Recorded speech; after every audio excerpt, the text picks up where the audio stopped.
Hello, nature lovers. Do you love to read books like I do? I've always enjoyed reading books ever since I was a kid, especially books about nature. Unfortunately, as I get older, I find myself with less and less time to sit down with a good book. I've solved that problem with Audible. Audible allows you to listen to your favorite titles while you are driving, at the gym, taking a walk, wherever you are. With all the latest titles, you'll have quite a selection to choose from. And they have podcasts too. Start listening today with a free 30-day trial. To get your free 30-day trial, go to the show notes and click on the link. Happy listening.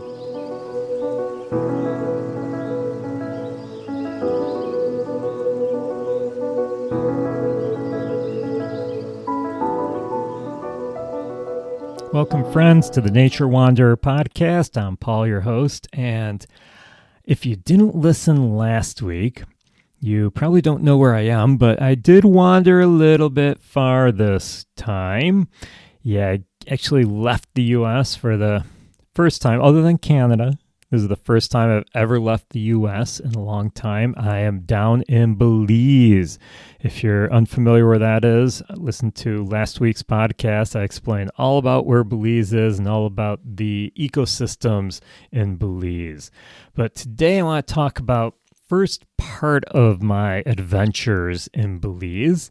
We went to a group of islands off of the coast of Belize. There's a group of islands. There's actually over 400 of these keys, as they call them. They spell it C-A-Y-E. So it's pronounced key. I always pronounced it Kai, but key is how they pronounce it. We went to an island called Key Caulker. Now, Key Caulker is not the most popular island for tourists to visit. It's not the largest, but it is a rather popular touristy island. But the reason we went here is because, well, if you heard last week, it was a big milestone birthday, and I wanted to visit the rainforest and the Mayan ruins, so that's why we went to Belize, my wife and I. And during my research, I discovered they had this barrier reef. Now, I've been fascinated with the barrier reef. I'm not a big water guy. Even though I'm a Pisces, I am not a water guy. I'm not the best swimmer. But we decided, I decided. My wife was a little bit worried about this. I said, hey, guess what I want to do on my birthday? My 60th birthday, I want to swim with the sharks and the stingrays. And you would not believe the looks I got. Now, granted, if someone told me 10 years ago, hey, I'm going to go swim with sharks, you want to join me? I would have thought they were crazy. But the more research I did, the more I understood that these are fairly harmless sharks. These are what we call nurse sharks. So that's why we ended up changing the vacation from just going to the rainforest to spending a few days on Key Caulker. Now, Key Caulker took about a little over an hour water taxi ride to get here. The island is rather small. You can walk from one end of the island to the other in about a half an hour. Yes, walk. Not many vehicles here. It's mostly the taxis. The way people get around are golf carts. So we went up towards the north end of the island, and it's close to what they call the split because Key Caulker is actually split in half. So when I say half an hour to get from one end of the island to the other, it's actually from the south end of the island to what they call the split. The way the currents went, it actually kind of cut the island in half, and so they have a bar there. They have a place for swimming. It's a very popular tourist place, the Split. And there's a place next to the Split, just down the road a little ways. Well, there's actually a lot of them, where they offer snorkeling and they have scuba diving. Now, I did my research and I found this place that had high reviews called caveman snorkeling. So we went there and we got all our equipment and we went out on a boat and we ended up going to visit the Barrier Reef, what they call, and actually talking to the locals, they used to call it the Belize Barrier Reef, but it is so long. Barrier reefs grow. I mean, they're alive. The Barrier Reef is so long, it extends the entire coast of Belize, but it also extends up into the coast of Mexico and down further as well into Guatemala. So this is quite a long barrier reef, not the longest. The longest barrier reef in the world is actually in Australia, which is about 1,200 miles long. The one in Belize here, which you can call it the Belizean or the Belize Barrier Reef. So this barrier reef, it actually is the longest continuous barrier reef in the Western Hemisphere. So it's the second largest in the world. It's the largest barrier reef in the Western Hemisphere. It extends 177 miles. Yeah, not kilometers, miles. 177 miles it extends. Now, this barrier reef, if you look from a plane, which I did get a chance to do when we were flying from Keycacher all the way to Belize City, which is a 10-minute flight, hour and a half approximately on water taxi, but a 10-minute flight to get over to the mainland. It was awesome to see down below how shallow the water is, very light blue. And then you can see the barrier reef. So it's almost like an extrusion of land going all along. And they told me, one of the guides that we were with, he told us that actually prevents hurricanes from getting too severe when they hit the coast of Belize. So they hit the barrier reef and it kind of slows that hurricane down, takes the strength out of it. So it's a good thing the barrier reef is there. It protects Belize from being destroyed by hurricanes all the time. So this 177-mile reef off the coast of Belize, off the coast of Mexico, 177 miles long, it's home to over 1,400 species of animals. Yeah, it's just amazing. Scientists actually estimate that barrier reefs in general are home to more than 2 million different types of species. That's more than rainforests. The species, they say, at the Belize Barrier Reef, 1,400, and I have seen some accounts say it's much higher than that as well. There's so many, and endangered species too, like the hawksbill turtle hang out at these barrier reefs. We went out on this boat with, I think we had like 10 people on our boat, and they do protect them. They're very cautious. The guides have to be certified. You go into a preserve, and they actually have the preserve has a floating boat at the entrance, and it has these cones marking off where the preserve is. Now, the manned entrance guard, he's basically keeping track of who's going in and out. You have to actually pay to go into this preserve, and you can't just take your boat in there. You have to park your boat and snorkel in, and you have to be very careful. So the guides are trained to make sure that no one harms this very delicate ecosystem. So what is a barrier reef? Well, basically it's made up of corals. Corals, if you've seen pictures of them, they kind of look like these strange plants that just sway in the water, very brightly colored. Well, a coral is not actually a plant. It's an animal. It's alive. It's very much alive. The coral, it's translucent. And you may say, well, wait a minute, I've seen all these pictures in magazines, on TV, and documentaries of the corals being all these beautiful, bright colors. But the coral itself is actually translucent. You see, the thing that gives it the color is a symbiotic relationship between the coral and algae.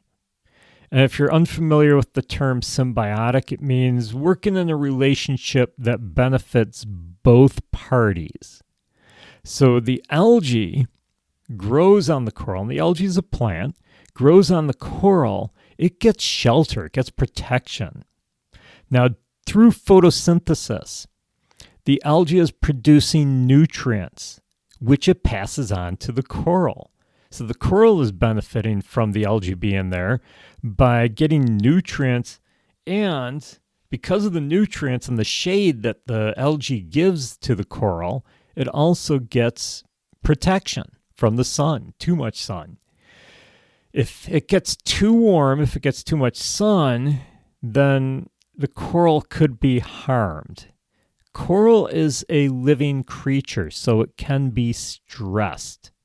Now, the name of this algae, let's see if I can pronounce this correctly, zooxanthellae is the name of the algae that actually grows in the coral.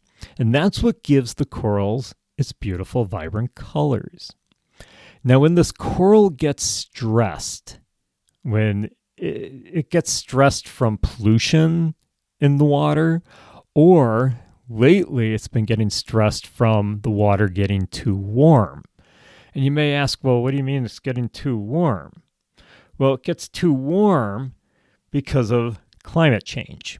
Yeah, the oceans are warming up, and it's affecting the corals, the barrier reefs.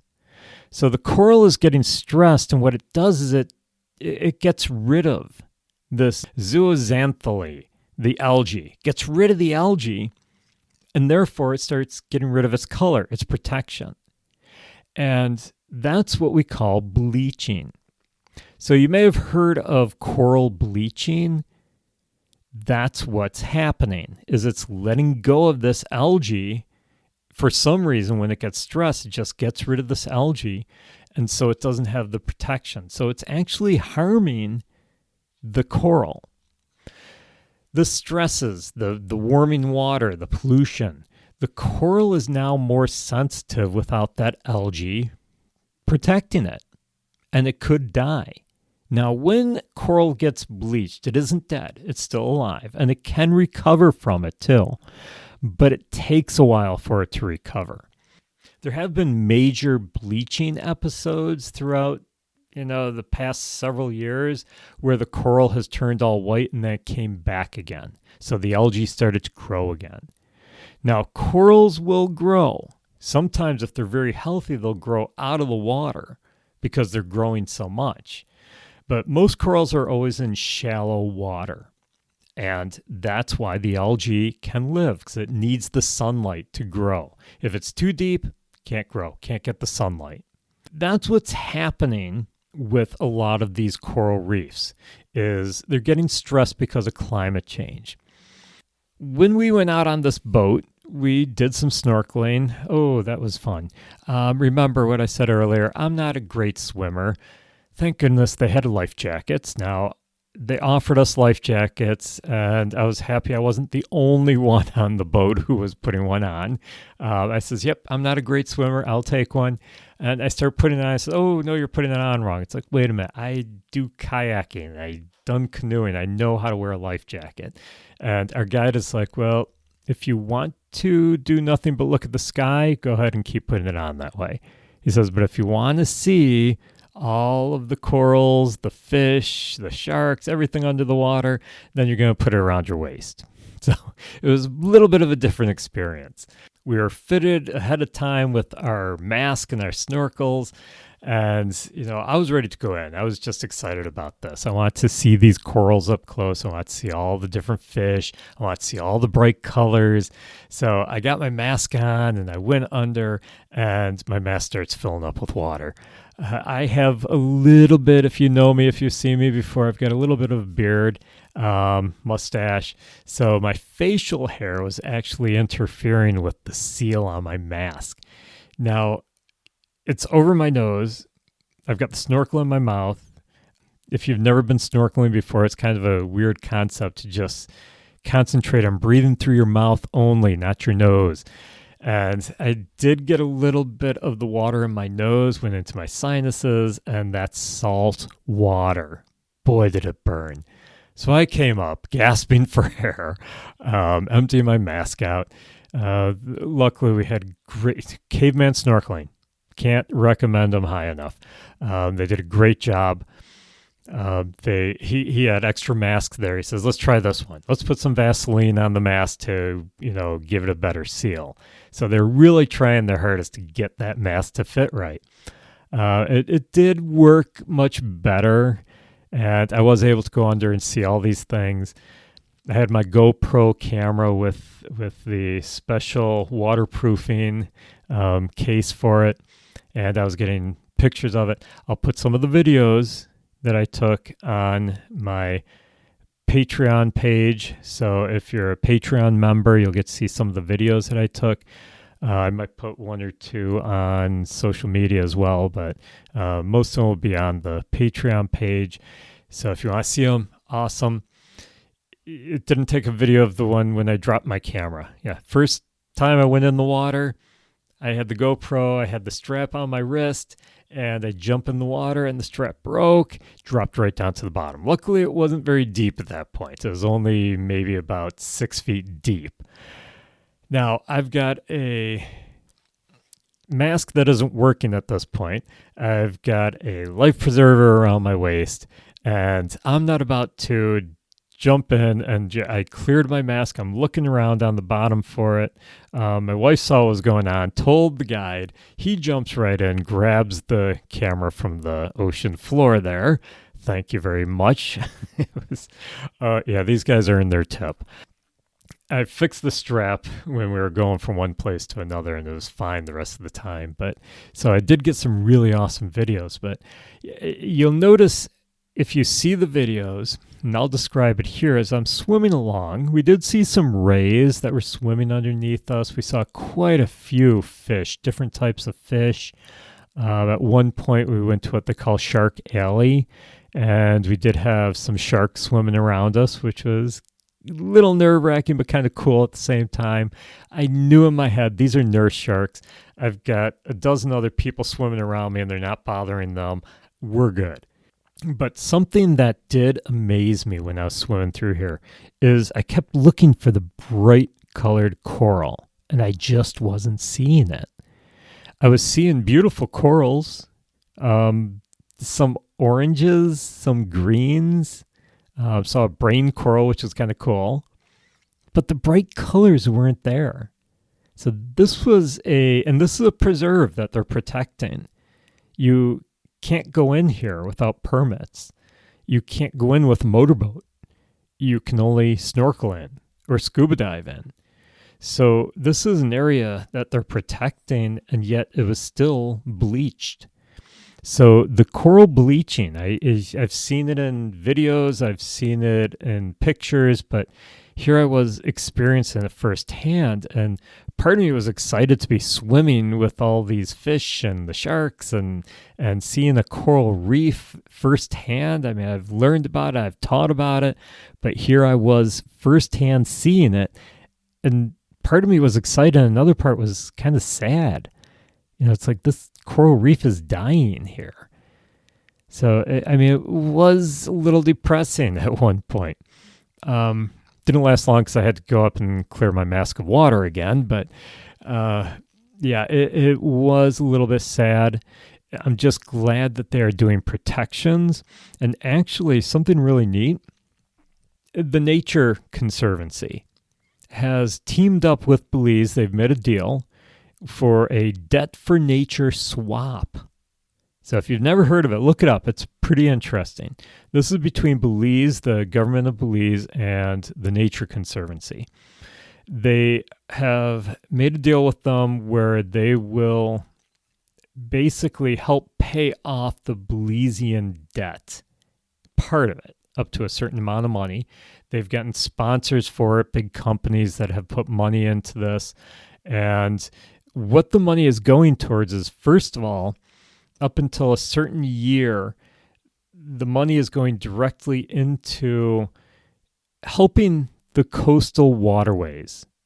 So helping to build more preserves, but preserve what they have with this barrier reef. And some of the money is going into kind of like a bank account where it'll continue, even after this agreement is over, it'll continue to pay for protecting the reefs because they understand how important reefs are. 25% of species of fish depend on barrier reefs, on coral reefs. The reason is because they depend on it for food and for protection and shelter. So a quarter of all species of fish depend, and I should say water animals, a quarter of all water animals depend on coral reefs. So it's very important. And it also is helping with the tourist trade. I mean, who wants to see white coral? I wanted to see the bright colors. Luckily, I was seeing some colors, but not the bright, distinct colors that I was hoping for. I'm sure if we went to another section, we may have, but a lot of the coral reefs are in trouble. So 25, a quarter of all species of water life is dependent on these coral reefs. And thanks to the Nature Conservancy and this Debt for Nature swap, it's helping to protect them. So they're hoping to double the coastal preserves. Unfortunately, there's a lot of areas that aren't protected by the government. And, our guide was actually telling us about some poaching that's been going on. These poachers come in the middle of the night when no one's around, and they start gathering some of the fish so that they can sell in the illegal pet trade. So that's why this preserve floating police station is sitting there now, and they were saying how it's manned 24 hours a day now because of a lot of this poaching going on in the preserve. So that was pretty cool, swimming, through this preserve, seeing all the coral, seeing the fish, seeing the sharks. Yeah, we went over to Shark Alley and saw the sharks. We saw a shipwreck. When they said, oh yeah, we're going to go see a shipwreck. And I was getting excited. It's like, well, this is cool. I mean, I don't have scuba gear. I have gone scuba diving. I am a certified scuba diver, but we decided we wanted to do the snorkeling. I'm expecting this old, ship with the sails all torn, and I don't know. I had pirate in my head. For some reason, I had pirate in my head. And we went there as an old barge, so you could see it was cool. It was cool. I'll try to get some of those pictures on the Patreon as well. But you could see the grates on the top of the barge, and it was a good-sized barge too. Unfortunately, when we got to the barge, it was our last stop. And I guess everyone was getting tired. I mean, we were out there for, 6 hours? We were getting tired. Yeah. So, all that time we weren't in the water snorkeling. We had lunch on the boat, and we were traveling from one area to another.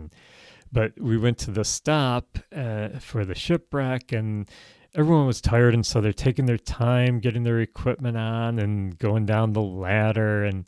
And silly me thought, well, the first time I went in the water, I watched the guy who went in before me, and he just jumped off the front of the boat and right into the water. So I did the same thing. No problem.